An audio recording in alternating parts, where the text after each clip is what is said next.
Welcome to our channel. అందరూ ఎలా ఉన్నారు? నేనైతే చాలా బాగున్నాను. మీరందరూ కూడా బాగున్నారని అనుకుంటున్నా.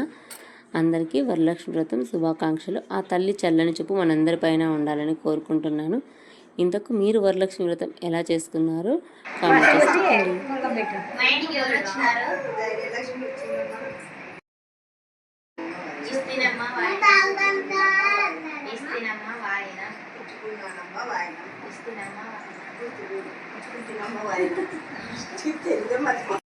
ధనలక్ష్మి ఇస్తినమ్మ వాయన తెచ్చుకుంటున్నమ్మ వాయన విజయలక్ష్మి ఇస్తినమ్మ వాయన ఇస్తినమ్మ వాయన. కాఫీ ఎక్కువ ఉంటే లక్షణంగా అదే తాగిపోతాను. ఇంకా కాఫీ ఎక్కువ ఉండేది. ఈ వ్రతాన్ని ఆచరించడానికి అలాంటి వాళ్ళు ఇలాంటి వాళ్ళు అనేది ఏమి ఉండదు. సౌభాగ్యవతమైన ఇల్లాలు ఎవరైనా సరే ఈ వ్రతాన్ని ఆచరించి ఆ తల్లి యొక్క ఆశీర్వాదాన్ని అయితే పొందవచ్చు.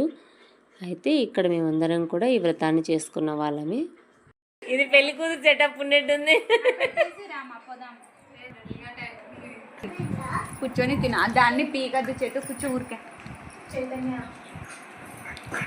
ఎవరు వచ్చినారు మా ఇంటికి? విజయలక్ష్మి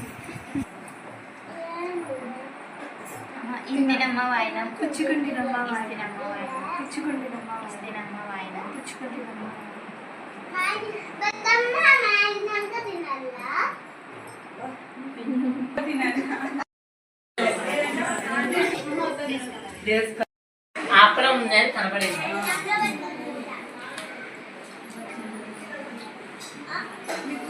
వరలక్ష్మి వ్రతం ఎలా చేసుకోవాలో తెలియని వారి కోసం అయితే నాకు తెలిసినట్టు చెప్తున్నాను. సింపుల్గా ఎలా చేసుకోండి, పెద్ద కష్టం అయితే ఉండదన్నమాట. అదేంటంటే ఫస్ట్ అయితే చాలామంది నేను చూసాను ఏంటంటే ముందు రోజే పూజలు అన్నీ సిద్ధం చేసి వంటలు కూడా దగ్గర అన్నీ రెడీ చేసుకుని అలా చేస్తూ ఉంటారు. అలా చేయడం వల్ల పెద్దగా మనకేం ప్రయోజనం ఉండదు. మనమైతే అలా చేసుకోం కదా. నిన్న స్నానం చేసి ఇవాళ అలాగే ఉండం కదా. సో అమ్మవారిని కూడా అలాగే భావించాలి. ముందు రోజు అలాంటివన్నీ ఏం చేయకూడదు. ఎప్పుడైతే మనం ఏ వారం రోజు అయితే వరలక్ష్మి వ్రతం వస్తుందో ఏ రోజైతే పూజ చేస్తామో అదే రోజున ఉదయాన్నే లేచి ఇల్లు వాకిలి శుభ్రం చేసుకొని అమ్మవారిని సిద్ధం చేసుకోవడానికి కావాల్సినవన్నీ ముందుగా తెచ్చిపెట్టుకొని అప్పుడు మాత్రమే పూజకు స్టార్ట్ చేయాలి. ఇదే నియమము. అయితే ఇది చాలామంది తెలిసినా కూడా ఓపిక లేదనో ఏదో కొంచెం వాళ్ళ ప్రాబ్లమ్స్ వల్ల ముందుగానే అన్నీ చేసుకొని తర్వాత పూజనైతే ఆచరిస్తూ ఉంటారు. అలా చేయకూడదనమాట. అప్పటికప్పుడు ఆ రోజే చేసుకొని ఈ వ్రతాన్ని ఆచరించాలి. అయితే ముందుగా ఏమేమి తెచ్చుకోవాలి అంటే మనం పూజకు కావాల్సినవి పండ్లు, 5 రకాల పండ్లు, తమలపాకులు, ఒక్కలు, అలాగే ఒక 5 బ్లౌజ్ పీసులు, గాజులు ఇవి తెచ్చిపెట్టుకోవాలి.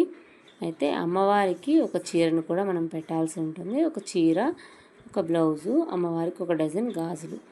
అయితే ముందుగా మనం ఇంట్లో ఇల్లు శుభ్రం చేసుకొని మామూలుగా శనివారం కానీ శుక్రవారం కానీ పూజ చేసే వాళ్ళు మంగళవారం కానీ సోమవారం కానీ వాళ్ళు ఏ రోజునైతే చేస్తారో ఆ రోజున ఎలాగైతే కలశం పెట్టుకుంటారో అదేవిధంగా ఇంట్లో దేవుని గదిని అంతా అలంకరించి కలశం పెట్టుకొని దేవుని పూజించుకోవాలి. పూజించుకున్న తర్వాత ఒక ఎర్రటి వస్త్రం కానీ పచ్చటి వస్త్రం కానీ లేదా పీట కానీ పెట్టి దానిపైన బియ్యం వేసుకోవాలి. బియ్యం వేసుకున్న తర్వాత ఆ బియ్యం పైన ఒక తమలపాకును పెట్టాలి. ఆ తమలపాకులో గణపతిని ముద్దగా చేసి పసుపు ముద్దను పెట్టి పసుపు ముద్దకు కుంకుమ పసుపు పెట్టి ఆ స్వామిని ఆహ్వానించాలన్నమాట. మన దగ్గర ఉన్న బంగారు నగ చిన్నదైనా పెద్దదైనా అది మన స్తోమతకు తగ్గట్టు ఏదైతే మన దగ్గర ఉంటుందో అది స్వామివారికి పెట్టి స్వామివారి యొక్క ఆశీర్వాదం తీసుకోవడానికి మనం గాజులు, పూలు మనం ఒక 5 రకాల నైవేద్యాన్ని అయితే చేసుకోవాలి. 5 రకాల నైవేద్యం అంటే చాలామంది 9 రకాలు చేస్తారు, 11 రకాలు చేస్తారు. అది వాళ్ళ ఇష్టం. మనకు స్తోమతనంత వరకు చేసుకునే విధానం ఏమిటంటే అన్నం, పప్పు, రసం, వడియాలు, ఏదైనా ఒక స్వీటు. మనం మామూలుగా ఎలా తలిగ అయితే వేస్తామో ఫెస్టివల్కి అలాగే అమ్మవారికి కూడా తలిగ వేయాల్సి ఉంటుంది. కాకపోతే కొంచెం పానకం, శనగబాళ్ళు, అలాగే వడపప్పు లేదా మినపగారెలు 2-3 కానీ వేసి భగవంతుడికి సమర్పిస్తే ఈవినింగ్ టైం మనం పొద్దున్నే పూజ చేస్తాం. ఈవినింగ్ టైం కదిలిచ్చేటప్పుడు పెట్టినా కూడా మంచిదే. ఏదో ఒక టైంలో మినపగారెలు కూడా అమ్మవారికి నైవేద్యంగా పెట్టాలన్నమాట. అలా అన్నీ సమకూర్చుకున్న తర్వాత అమ్మవారి ముందర పెట్టి మనం తీసుకొచ్చుకున్న గాజులు, ఆకులు, ఒక్కలు, పూలు, 5 రకాల నైవేద్యాలు, పండ్లు అన్నీ కూడా దేవుని ముందర పెట్టాలి. అన్నీ పెట్టి స్వామివారిని ఆరాధించాలి. మనం ఏవైతే శ్లోకాలు నేర్చుకొని ఉంటామో లేదా మనకు తెలిసి ఉంటాయో అమ్మవారి శ్లోకాలు ఏదైనా పుస్తకంలో అయినా చూసి ఆ స్వామిని అయితే మనం ఆశీర్వాదం తీసుకొని ఆహ్వానించి మన ఇంటికి ఆ నైవేద్యాలన్నీ స్వామికి సమర్పించి టెంకాయ కొట్టి ఈ విధంగా మనం అంత పూజ కంప్లీట్ చేసుకున్న తర్వాత 9 మంది కానీ 5 మంది కానీ ముత్తైదులను పిలిచి వారికి ఇంటికి వచ్చిన తర్వాత కాళ్ళకు పసుపు రాసి నుదుటిన కుంకుమ పెట్టి తలలో పువ్వులు ఇచ్చి తర్వాత 2 ఆకులు, ఒక్క గాజులు, ఒక పండు అయితే ఇవ్వాలి. బ్లౌజులు, చీరలు అనేది అది వాళ్ళ ఇష్టం అన్నమాట. వాళ్ళ ప్రేమ కొద్దీ మనకు ఇచ్చేదే. అది ఏమైనా ఇవ్వచ్చు, చీరలు ఇవ్వచ్చు లేదా బ్లౌజులు ఇవ్వచ్చు. అవన్నీ కాదు, ముఖ్యమైనటివి ఆడవాళ్ళకి ఏమి అంటే పసుపు, కుంకుమ, పువ్వులు, గాజులు, ఆకు, ఒక్క, పండు అనేది చాలా ముఖ్యమైనటివి అనమాట అమ్మవారికి. వాటిని మనం ఇంటికి పిలిచినప్పుడు ఇవ్వాలి. అవి ఇదైతే చిట్టి మహాలక్ష్మి వచ్చిందని అక్క చాలా సంతోషపడిపోతున్నారు ఇక్కడ. అయితే అక్కకు నేనంటే చాలా ఇష్టం అని తెలుసు. అక్క కూడా అక్క అంటే కూడా నాకు చాలా ఇష్టం. సో అక్క నా కోసం స్పెషల్గా అదే పనిగా శారీ తీసుకొచ్చారు. నాకైతే ఇంత ప్రేమ చూపిస్తారో అక్క. సో ఇదైతే నాకు ఇది గాడ్ గిఫ్ట్ అనుకోవాలి. అక్క అంతా నన్ను ప్రేమించే వాళ్ళు దొరకడం నా అదృష్టం.